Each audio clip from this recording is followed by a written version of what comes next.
Allen Iverson, one of the most notorious athletes the world of sports has ever seen.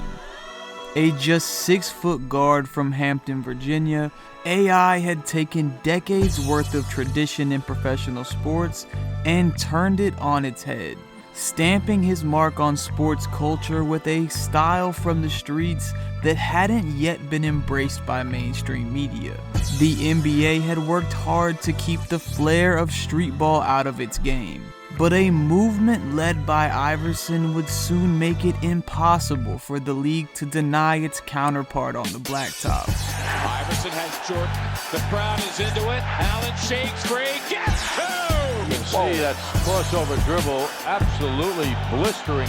Iverson on the run. Look at the speed. You know, a lot of people felt like I couldn't reach this point. Allen Iverson, a sensational move. All I want is people to try to understand me.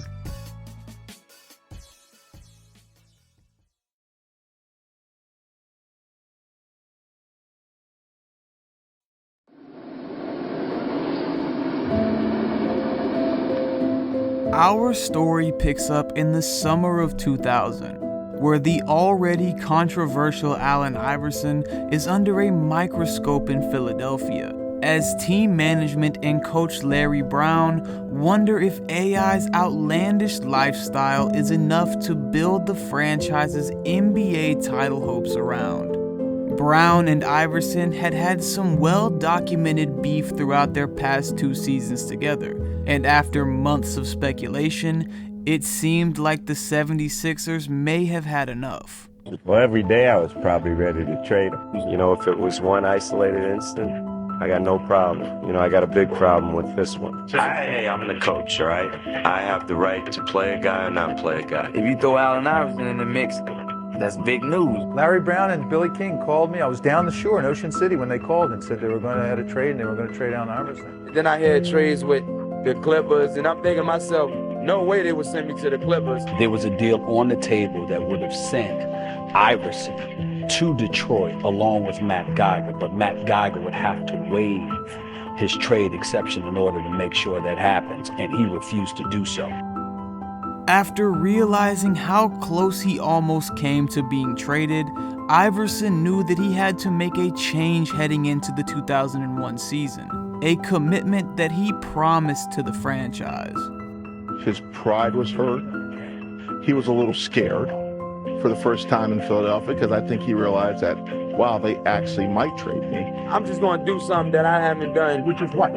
Something better than what I've been doing. He said, Pat, please, don't trade me, please. I'll do everything he wants. So, I'll be on time. I'll be a leader. I'll even be a co-captain with Erickson.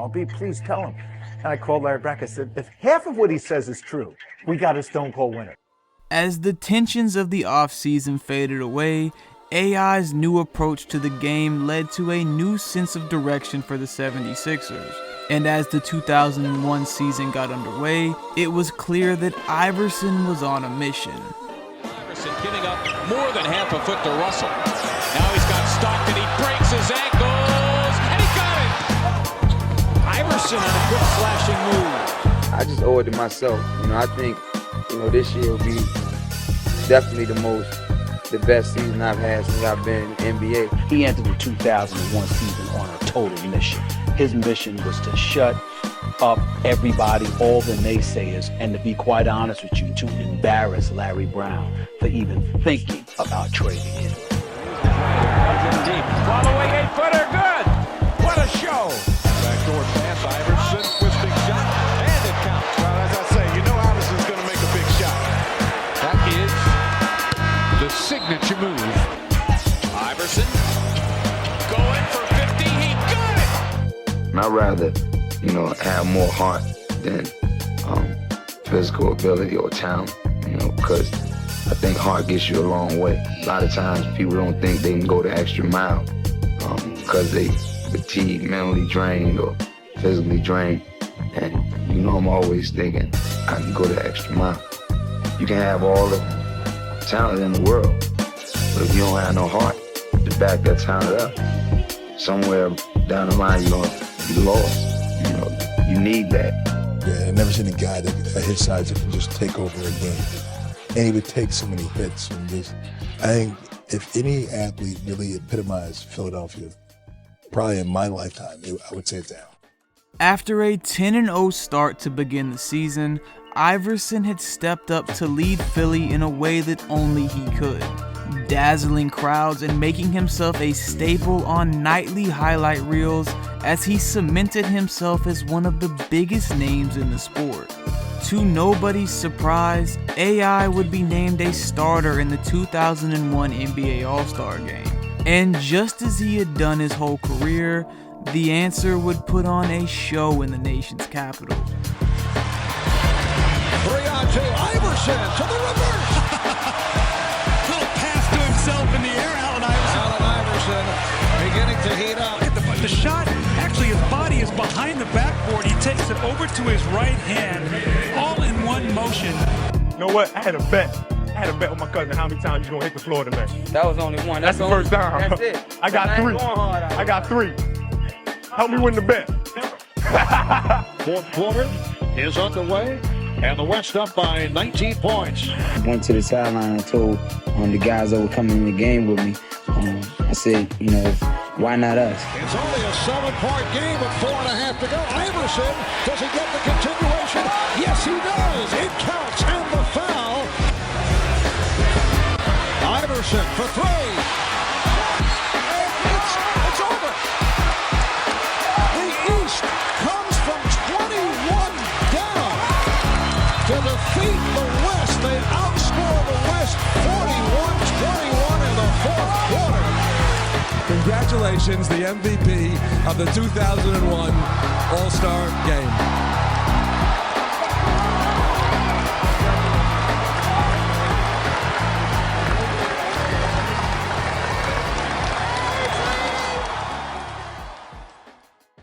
After adding future Hall of Famer Dikembe Mutombo following the All-Star break, Iverson and the 76ers played down the final stretch of the season would be enough to secure the #1 seed in the East. AI had averaged a then career-high 31 points per game, leading the league in scoring thanks to a skill set that gave the opposing team's best defender nightmares.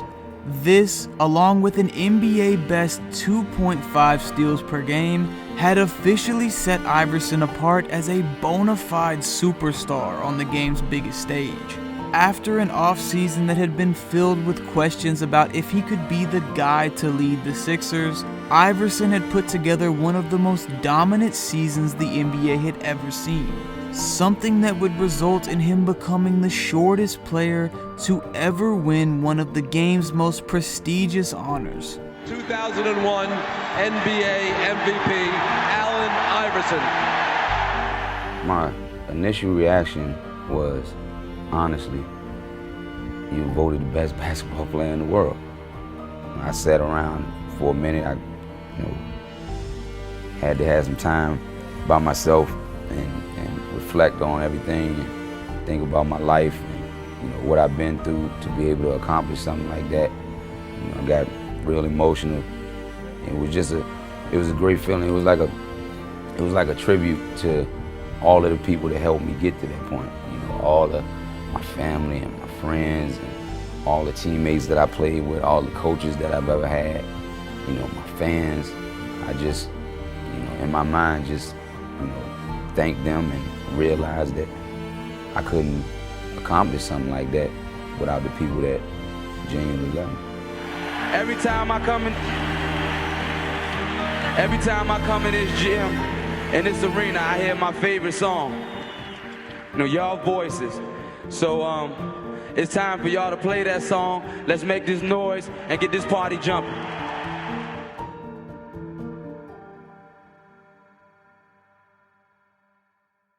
Iverson and the 76ers would start the 2001 postseason with revenge on their minds, knocking off the Indiana Pacers, who had sent Philadelphia home 2 years in a row in round 1.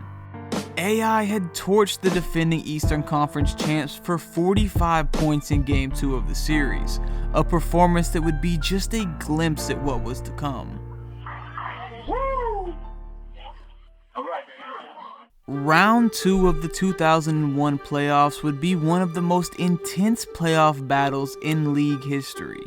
The NBA's other fastest rising star, Vince Carter, had led the young Toronto Raptors franchise to their first playoff series victory in round 1. The high-flying Carter was in the process of making a name for himself as an all-around scoring threat, and the Eastern Conference semifinals would be the stage for a legendary battle between two of the game's biggest names. Here in Philadelphia, we're getting ready for the 76ers and the Raptors. It's game 1 of the best of 7, a matchup of Allen Iverson and Vince Carter. Iverson with the ball away, hits his first shot.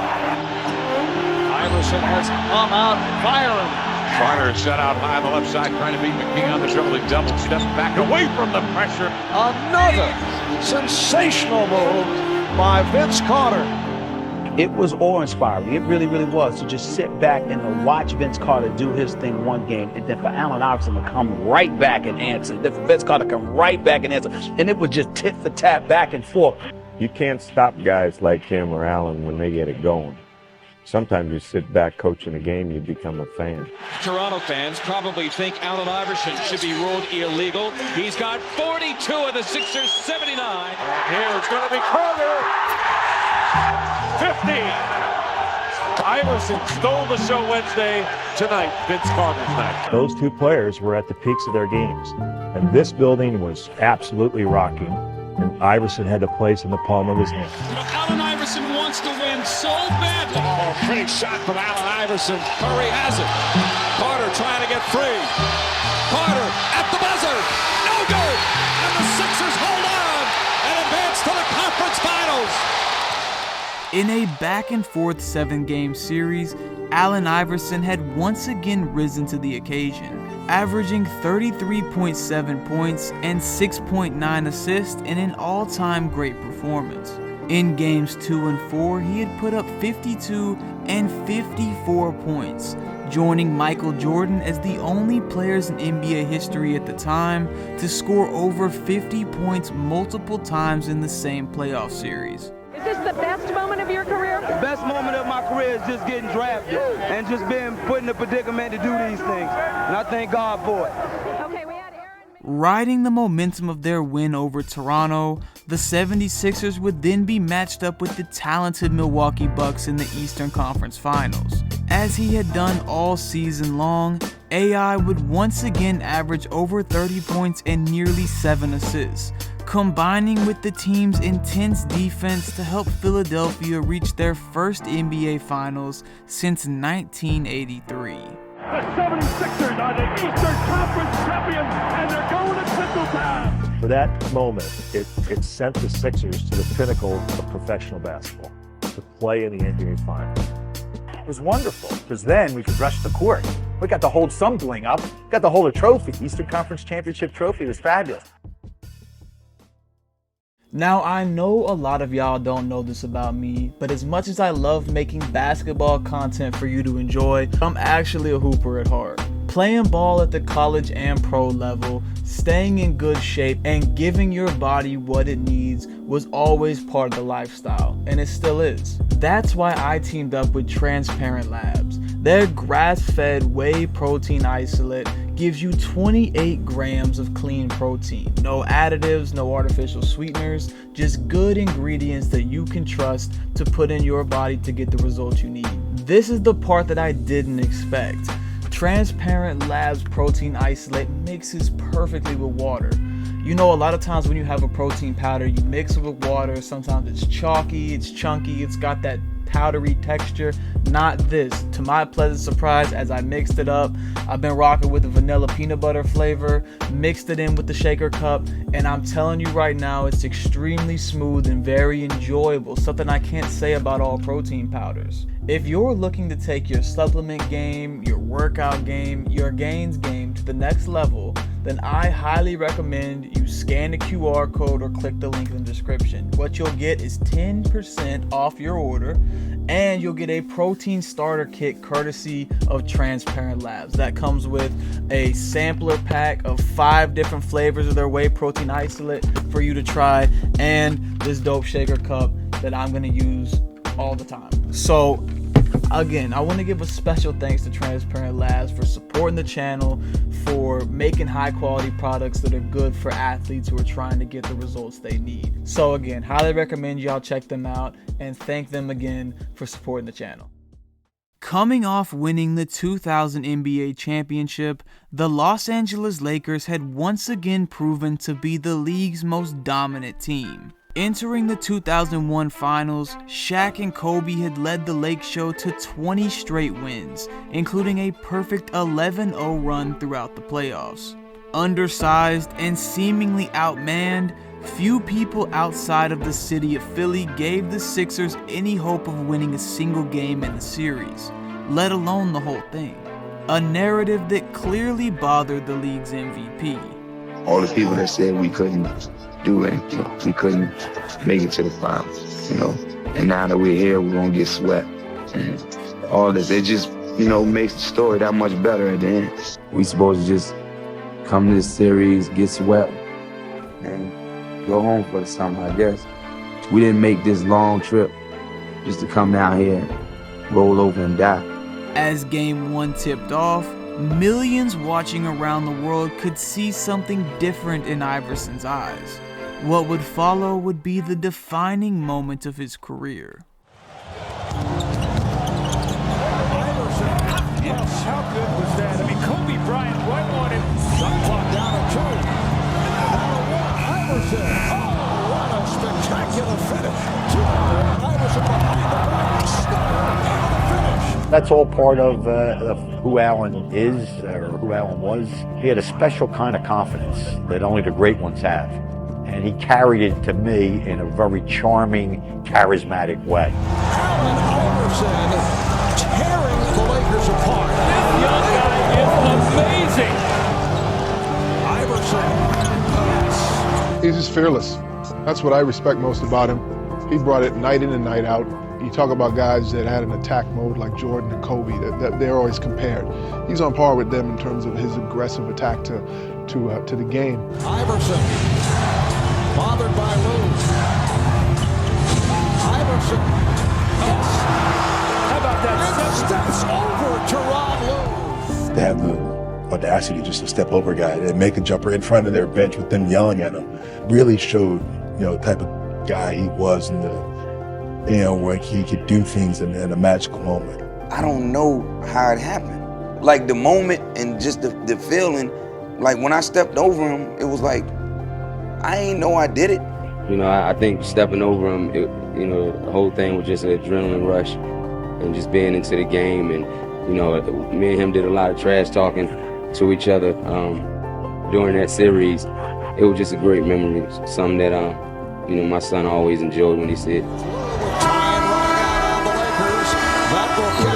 The Philadelphia 76ers have defeated the Los Angeles Lakers in Game 1. We came in here, expecting to win. Everybody already counted us out. And, we're not going to act like we won it all right now because we still have some more business ahead of us. We're just going to keep playing hard and whatever happens, happens. Anybody that betted on it, some broke people out there.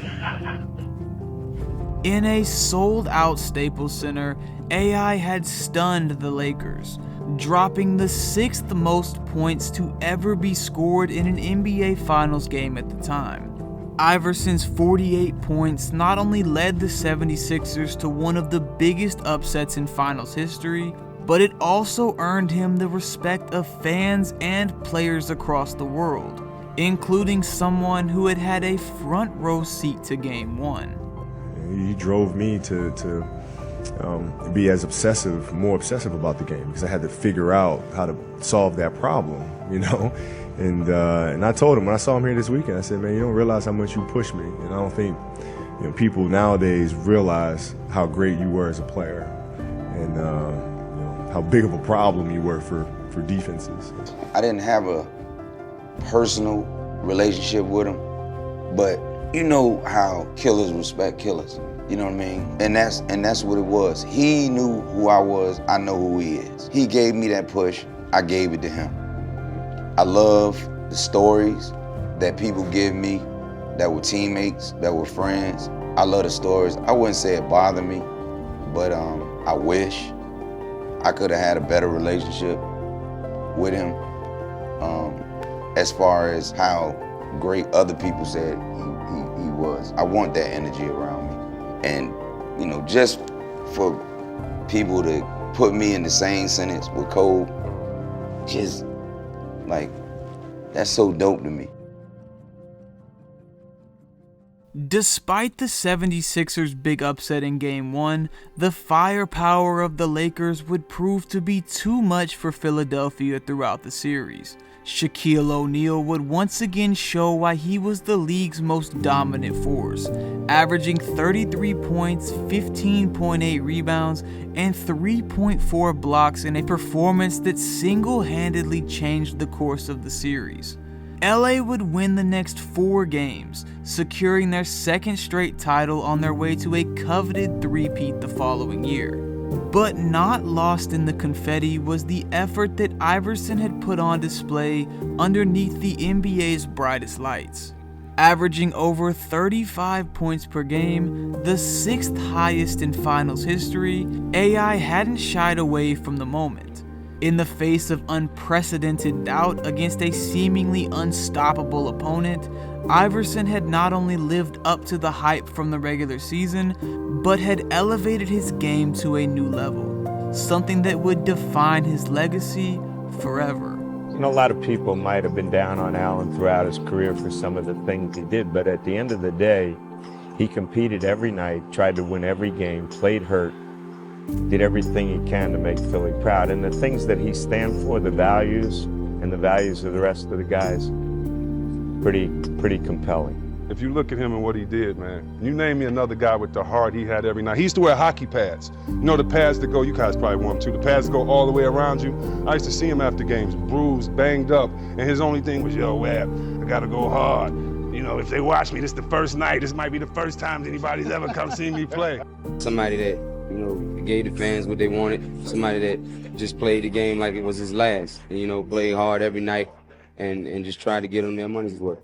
Allen Iverson's 2001 season will forever be remembered as the moment that a 6-foot guard made his mark in a game of giants. He took his place in the history books with accolades and jaw-dropping performances that are still etched in the minds of all that were fortunate enough to witness it, leaving an impact on an entire generation of basketball that is unlike that accomplished by many other athletes in the history of sports. So much so that at his peak, some even argue that there was no one better. In a lot of places, he's untouchable. You know, there are people will never convince that Allen Iverson wasn't the greatest basketball player. Arguably the greatest little man, the guy with the biggest heart when he stepped in between those lines. Somebody who never really scratched the surface of his potential. I played in this league for 18 years. There's no 2, 3, 4 guys I can put them in the same category as Allen Iverson. In a season that was almost over before it started, a season where he was faced with iconic playoff battles and matched up with one of the greatest teams in NBA history, Allen Iverson had once again shown that his heart far exceeded his height, putting the city of Philadelphia on his back as he carried the franchise to their best season in nearly 2 decades. The ultimate example of how no matter the controversy or headlines off the court, in between the 4 lines of the hardwood, Allen Iverson was and will always be the answer.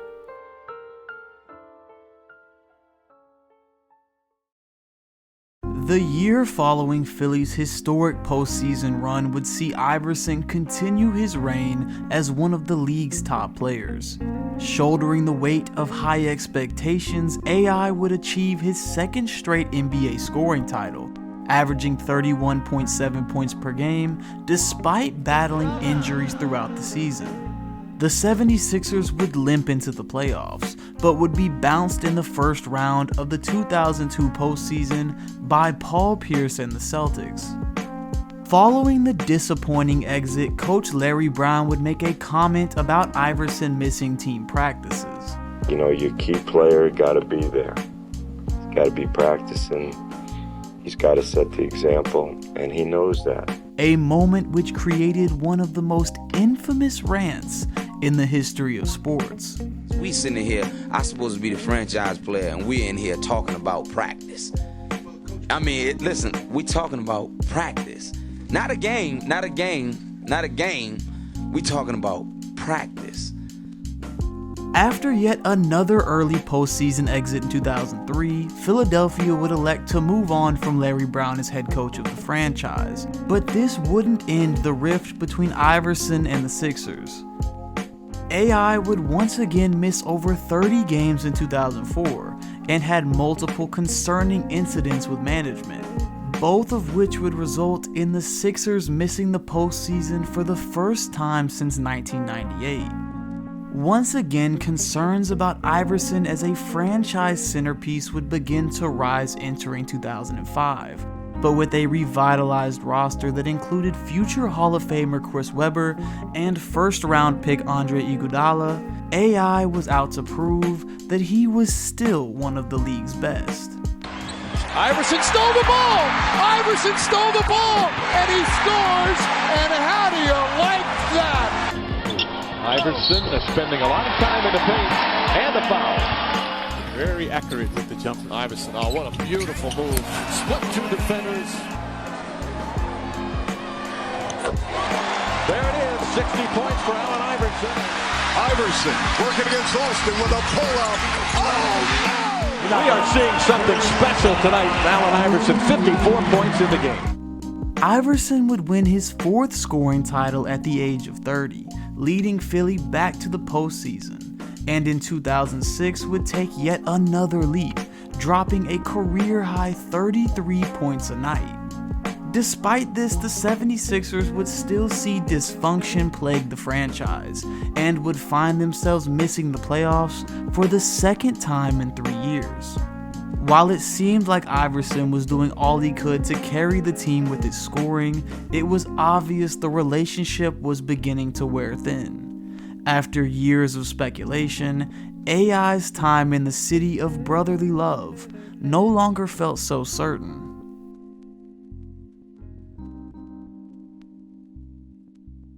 Defensive performance is. Smith on, there's a flagrant 2 foul. He's going to get thrown out of the game. And now hopefully cooler heads will prevail. Wade Robinson throwing a punch. Smith coming right back at him. And this is turned ugly. Coach is trying to keep the benches from coming out on the floor. Another punch is thrown. Anthony, and now Jeffrey's going at it. This is turning into some kind of disaster right now. They don't hold on to some of these players. Anthony's punch was so loud, you can hear it down here, folks. And he is going to miss a lot of games because of that punch. There's going to be some heavy suspensions handed out for this, all in a needless situation. Following a massive brawl between the Denver Nuggets and the New York Knicks in the early months of the 2006-2007 NBA season, the league was forced to hand down some heavy suspensions to both teams. A large portion of both rosters received 10-game suspensions due to their involvement, but it was Denver's centerpiece Carmelo Anthony who was given the heaviest punishment, being suspended for 15 games. In just his 4th season in the NBA, Melo had taken a Nuggets franchise who had only won 17 games the year before he was drafted and helped make them a playoff team as a rookie. Strong move to the basket by Anthony. His ability to score from anywhere on the floor with a mid-range arsenal that rivaled anyone in the game, Anthony had become a nightmare for defenses and was now coming off his best pro season, averaging 26 points and 5 rebounds at just 21 years old. You can't guard them, it's one guy right now. To Anthony, will Newell get some help? Anthony, baseline, soaring dunk! How explosive was that move by Carmelo Anthony? What a move by Anthony out of the post, and a foul. Melo's a guy that's, offensively, the game is so easy to this kid. Melo's got it, 5 to shoot. Earl Watson to Melo! Oh! Watson to Melo! Wiggins looking for Melo. Carmelo's got it. Carmelo pull up, shoots. He's 2.9 seconds remaining. Despite Carmelo's early personal success, the Nuggets had found themselves stuck as a mediocre team in the Western Conference. Although they had a young star in Anthony, the roster itself lacked a true second option to allow the team to compete in the playoffs, resulting in Denver being bounced in the first round every year of Carmelo's career thus far. Now, as the team was in the heart of the regular season and was also being faced with the suspension of its franchise player, the front office was desperate to make a move that would finally make the Nuggets a true contender. You know, I sat back and watched LeBron in the first round and the second round, and I watched Dwayne Wade take the team to the finals, win the championship. All 3 of my years, you know, I've lost in the first round. You know, I got 3 wins in 3 years in the playoffs, you know, which is kind of embarrassing. 1,726 miles away, an entirely different situation was coming to head on the East Coast. Allen Iverson had become a household name in the early 2000s. Between leading the Philadelphia 76ers to the NBA Finals and being named the shortest MVP in league history, AI's embrace of hip-hop culture had resulted in him becoming an icon that extended far beyond the hardwood. And Allen's trying to bust a move on him. Wow, he breaks his ankles and drills it, and they love it! However, outside of the individual success, the last 2 seasons had been filled with tension between Iverson and the Sixers. Now at the age of 31, Allen was looking for a fresh start and a chance to add the one thing he was missing for his career. I've had scoring titles. You know, I've had scoring titles. I had MVPs. I've been in playoff games. I've scored 50. I've scored 60. I've done those things. I ain't never won a ring. And that's the only thing I want. And from where you're sitting, has Allen Iverson played his last game for the Philadelphia 76ers? Probably. Good evening. Here to announce that we've traded Allen Iverson and Ivan McFarland to Denver for Andre Miller, Joe Smith, and 2 first-round picks. First, I'd like to thank Allen for the 11 years. Then I did speak with Alan about an hour ago, and the guy's ecstatic. He's ecstatic to come here. That's why I wanted to go, just looking at that team and having Carmelo on the team, you know, Marcus. This is his opportunity to have what I call the Shaq effect, to where he could come to a team and he could make everyone better just by being on the floor and making one of the greatest scorers in the game, Carmelo Anthony, his shots easier, and you can't double team him anymore. My biggest question, Martin, is what position is he gonna play? You know, when he first came, we sat, you know, without the media and all, we talked, and he was telling me, it's your team. I could take the back seat. I've been the man on my team for 10 plus years, so now he said he's passing the torch to me. The whole talk was me coming in and playing with Melo. He has to understand that we have to make the team better. You know, I don't want to put all the pressure on him, and I don't want him to put all the pressure on me. You know, in my heart, I'm a basketball player, and I know how to play basketball with the best of them, and I know how to adjust to situations. And if Carmelo have to lead me to a ring, I'll be right behind him. In a move that shocked the NBA, the Nuggets now possessed one of the most exciting and unlikely duos the game had ever seen. At the time of the trade, Carmelo Anthony was leading the NBA in scoring with 31.5 points per game, and in second was Allen Iverson, who had been putting up his own numbers, also dropping 31 a night. Questions were immediately raised about how Coach George Karl would manage the game's 2 most elite scorers on the same court. As the media and fans were left speculating, Iverson would soon after be on a private jet flying across the country to Denver. While Carmelo served his suspension, it wouldn't take long for Iverson to make himself at home in a Nuggets uniform, exploding for 44 points and 10 assists in just his third game with the franchise. And here comes Iverson. Iverson all the way. Allen Iverson. Nice pass. Iverson sets it up for Glazer. Iverson showing his quickness. And here's Iverson. They're now trying to cut him off. You can't turn the ball over against Denver. 17 of 29 for the field. 44 points. As key members of the team began to return from their brawl suspensions, on January 22, 2007, Carmelo would make his highly anticipated return to the court, marking the official debut of what many thought could be the new most dominant duo in the NBA. Randolph trying to get by Nene, double, taken away by Iverson. Allen Iverson with the steal, there we go, alley-oop. Goes ahead to Iverson, it's a 3-on-1, bounce to Melo, here it comes.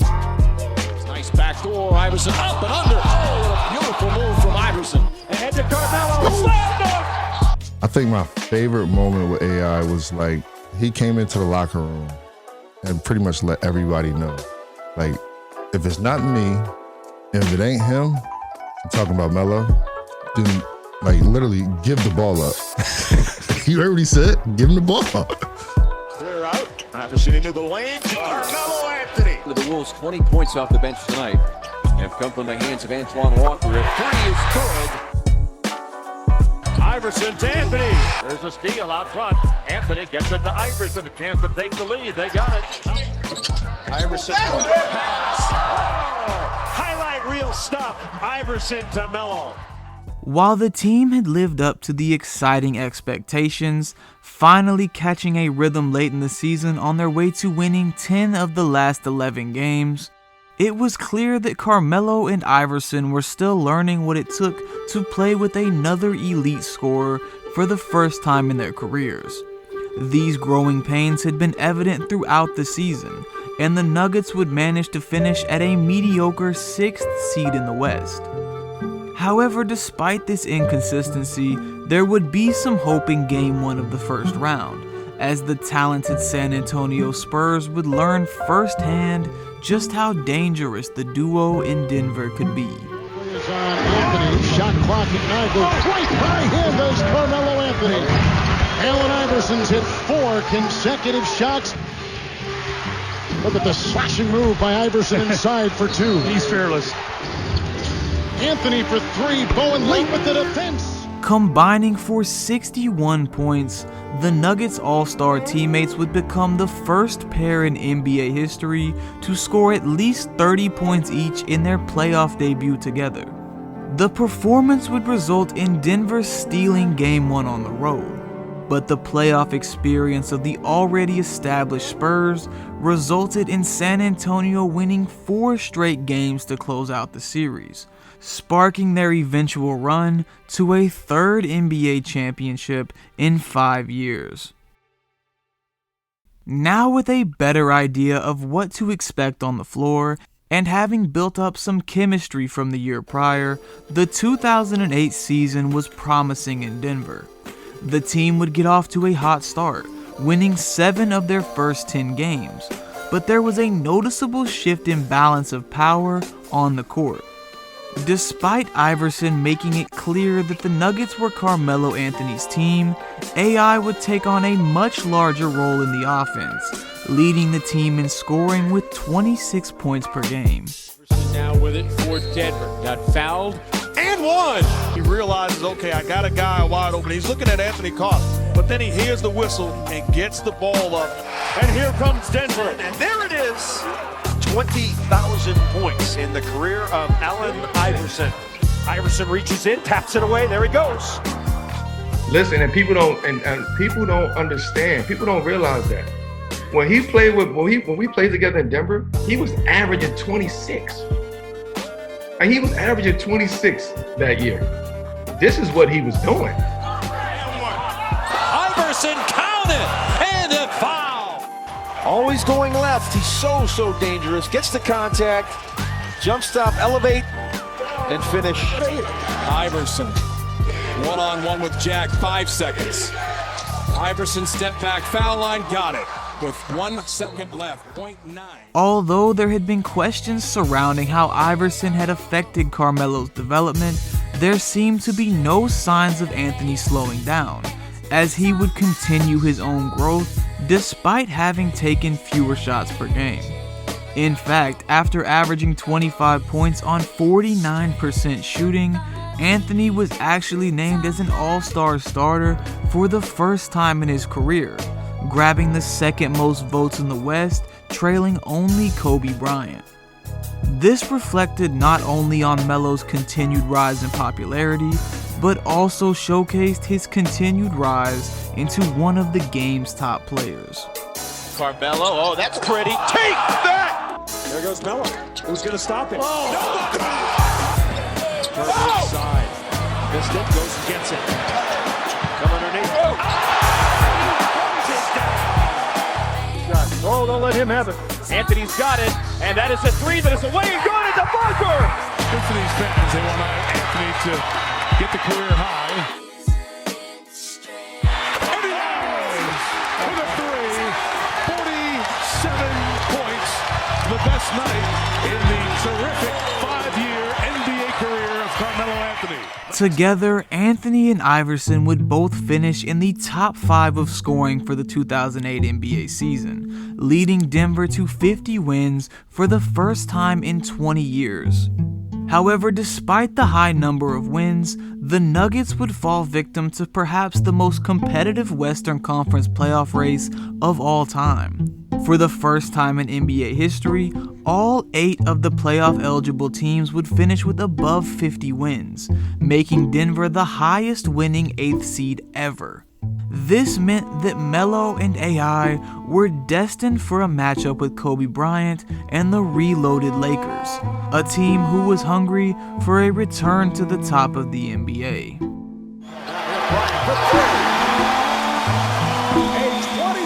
First quarter for Kobe Bryant.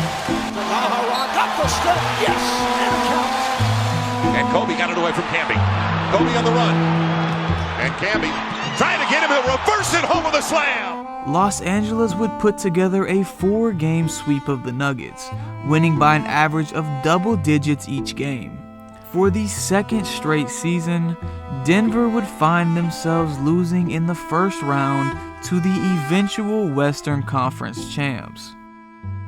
As is the case anytime a team gets swept in the NBA playoffs, especially in the first round, it was clear that the Nuggets needed to rethink their direction as a franchise.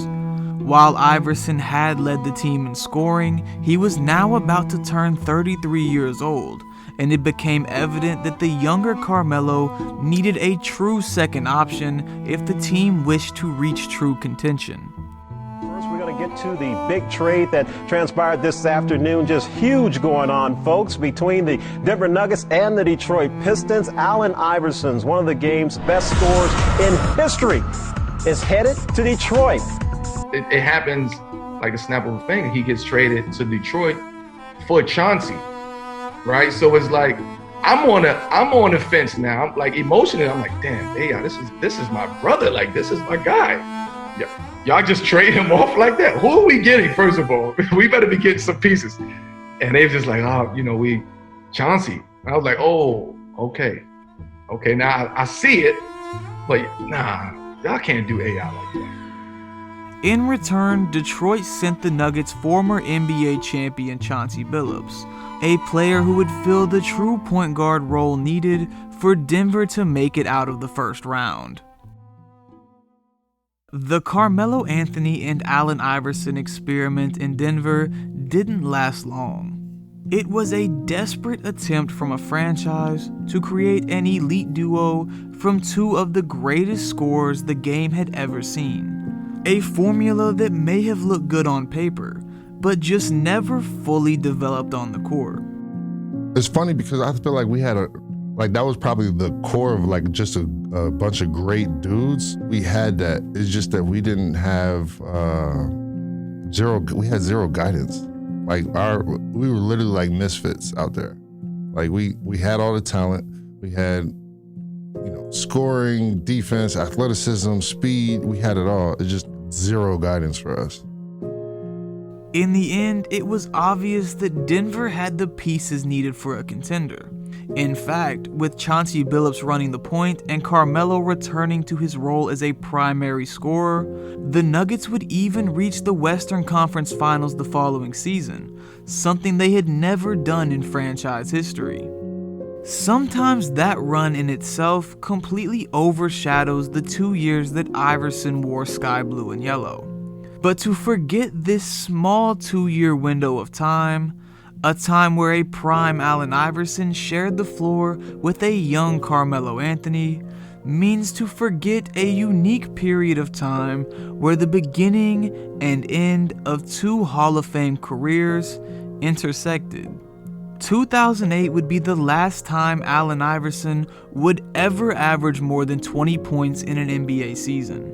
Anthony would continue his rise as one of the most skilled players in league history, playing for another 14 years and finishing as a top 10 scorer in NBA history, before officially retiring in 2023. No, Melo and AI didn't win anything together, but what they did do was cross paths at a perfect time, where fans across the NBA could witness 2 of the game's all-time greats at the height of their careers. Icons from different generations, putting on a show every single night.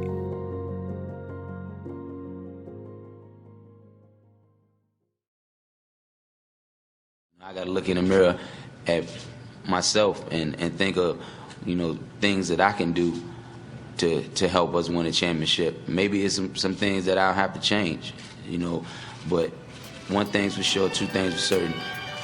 I'm do whatever the coach wants me to do out there on the basketball court. He give me an assignment, I'll just try to carry it out to the fullest.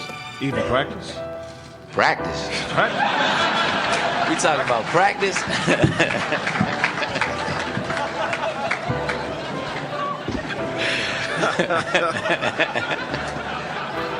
Okay, you heard it. I set myself up for that one.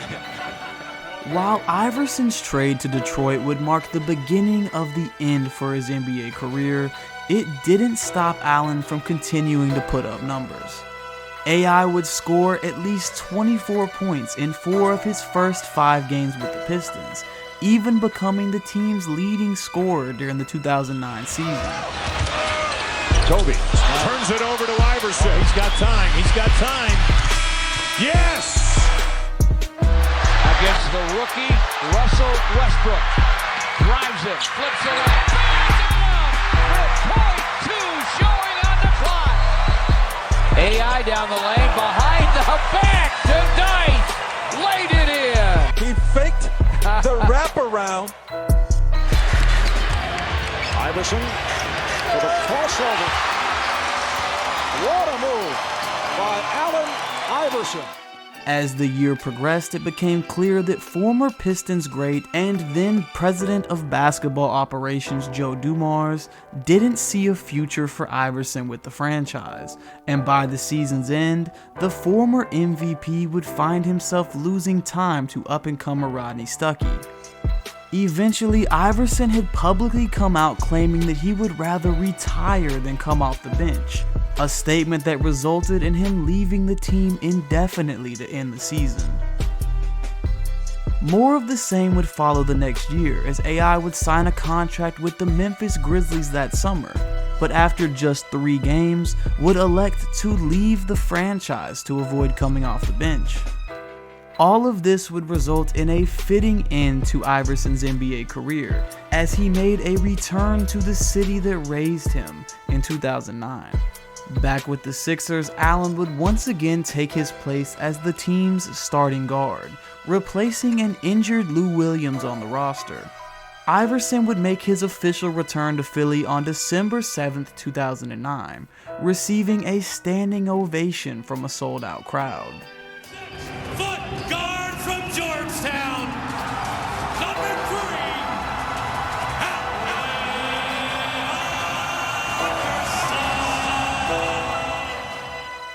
3, While this wasn't the same Iverson that had carried the franchise on his back for nearly a decade, AI would still have some memorable moments in his final NBA stint, all before stepping away from the team and his NBA career in 2010.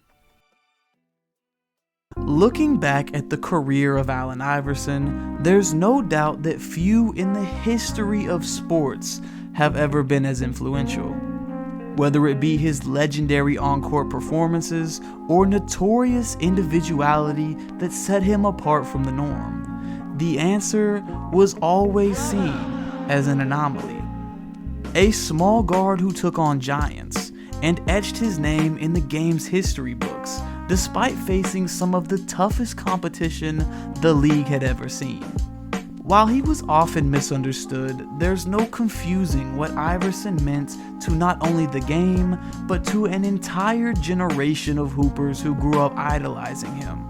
Today, we can confidently say that Iverson was pound for pound one of the best players to ever step on an NBA court, and he did so in his own way. Like every other aspect of his career, AI didn't conform to the mold. He broke it and built a new one, cementing himself and his story as one of the greatest of all time.